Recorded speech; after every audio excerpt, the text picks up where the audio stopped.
I will be reading the Potawatomi story, The Adventures of Raccoon. Once Raccoon was walking along a bank of a stream looking for something to eat.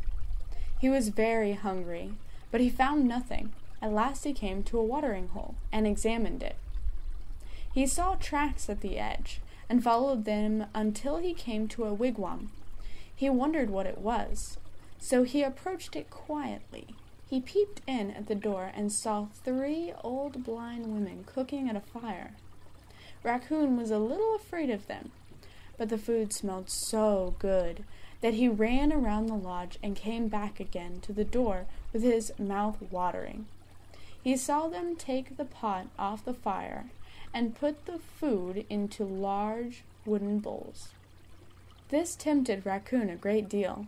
He saw them look at the door and look right at him. He didn't know they were all blind, and he thought they were very kind not to notice that he was just standing there, looking and drooling over their food. He thought to himself, "If anybody else comes, I'll jump behind their bundles." He crept in and snuggled close to them. The old women began to joke with each other about the days of their youth. "Well," one said, "I must feed my husband." So she set a little dish of food over by the wall. "So will I," said another. And she did the same. Raccoon went over at once and devoured both meals. After a while, a third woman said, "Well, did your husbands eat their dinners?" One of the old women reached over and felt her bowl. "Oh, no kidding, the food is gone," she cried. The other did the same. "Oh, indeed! That is no joke. My food is gone too." The old women did not know what to make of this. They guessed that some man must have sneaked in and eaten the food. One of them brought out their ceremonial net that the women of the fish clan used to catch men during their ceremonies, and put it over the door. They began to draw it through the house to catch the men, but Raccoon stuck out one of their clay pots and let them catch that. Then they felt its weight. They rushed upon it with sticks and beat it and broke it. Then they began to examine it. "Alas," cried one, "we have broken up the earthen pot, and it was older than we are."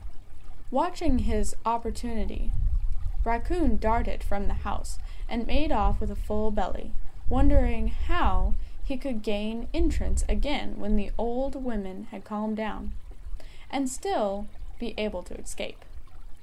"Oh, well, no matter," he thought. "Here is a river frozen over. I can play a trick on my brother Wolf." So he tied a stone onto his tail and trotted off onto the ice. When the pebble hit the ice, it made a noise, tum-tum, tum-tum, as he ran. Wolf heard the sound and ran to the river bank to see what it was. "Oh, there comes my little brother Raccoon. Where did you get that thing that makes such a sweet sound?" he asked. "Why do you do it?" Raccoon answered, "Oh, I do it to wake up the fish. Then they come to me. It is easy. You can do it too, Wolf, so I will give it to you." "Thank you," answered Wolf. "And when the fish gather, how do you manage to catch them?" "Feel my belly," said Raccoon. "I am full of them." "Oh, indeed! You have eaten plenty," said Wolf. Raccoon said, "It is easy enough to catch them, my brother. All you have to do is to run back to the water hole, stick your tail in, and when the fish take hold of your tail, wait until you have a big load, and then pull them all out." Wolf followed the instructions of his brother Raccoon. He tied the stone to his tail and ran back to the water hole. He thrust his tail into the water, and when the pangs of its freezing hurt him, he thought he was being bitten by the fish. So he stayed there until his tail was completely frozen in. The old blind women came to the hole in the ice for water and found Wolf with his tail frozen in the ice. He was trapped, and they found him there. They thought he was the one who had stolen their food, and now Here he was, squatting on the ice to mess up the place where they got their water. They hit Wolf with sticks, and Raccoon ran off laughing, with the stone on his tail, so he could play a trick on someone else. Raccoon returned in the spring to visit the old blind woman, but there was a man there, so he passed on. As it was getting warm, he climbed up a tree to sun himself, and came down, stretching and very hungry. He went along until he found an old wormy dead fish. He took some of the maggots and put them in his eyes, and lay down on the river bank pretending he was dead. After a while, a couple of crawfish, who happened to pass that way, discovered him. They ran back and told their chief what they had seen. "Oh, chief, that fella that ate so many of us last year is dead," they announced to him. "Let us hold a dance over his body." The chief was very happy that Raccoon was dead, and sent messages to all his crawfish people to tell them that they would hold their spring dance over the body of their dead enemy. They came from many places and gathered there and began to dance and sing this song. "Well, here you lie now, you great big fuzzy thing. You ate and crushed us up, but now we will show you what you did to us." They pinched his eyes, his nose, and his ears, and it hurt him especially when they pinched his buttocks. They kept on rejoicing over him.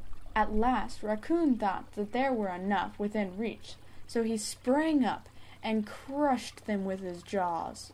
He headed off and prevented them from escaping by water, and crunched the crawfish until he had his belly full again. Then he washed himself. Some of the crawfish who had managed to escape peeped at him from their holes, wondering how he had managed to come to life.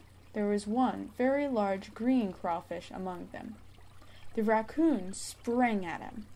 The crawfish backed into his burrow, and Raccoon thrust his hand in after, but the crawfish seized it in his claws and made the raccoon scream. Raccoon had a lame foot for many days after that, and that is the last they saw of him, limping off with a full belly.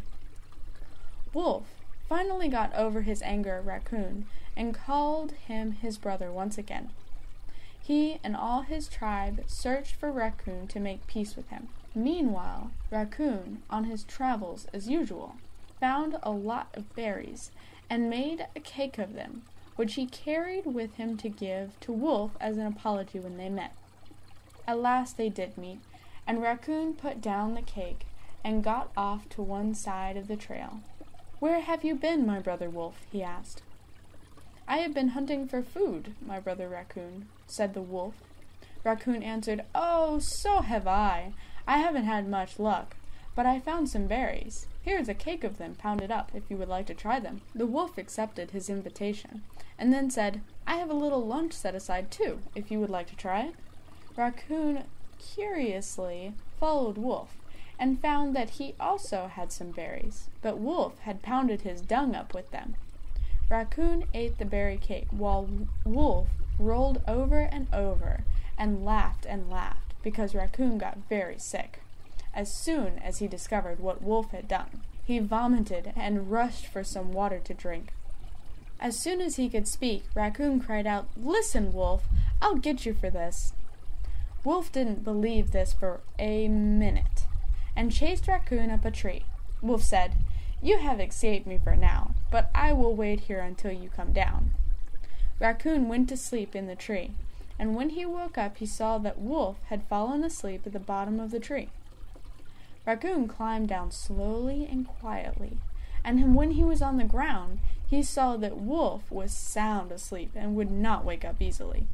He went to a marsh, found some sticky tree gum, and plastered it over Wolf's eyes. Then he climbed back up his tree and woke Wolf up. Wolf sprang up terrified. He bumped into the trees in his effort to escape. Raccoon offered to help him if they could be friends again. But when Raccoon came down, he only plastered Wolf's eyes with the pitch again. Raccoon ran into the water, and Wolf followed, singing, How deep am I in the water, wolf that I am?" When he was within reach, Raccoon sprang upon him and ducked him until he was drowned. Because of this, there is a two-legged animal in the water to this day, which the Potawatomi call a merman. He is half fish and half human. The end. Miigwech.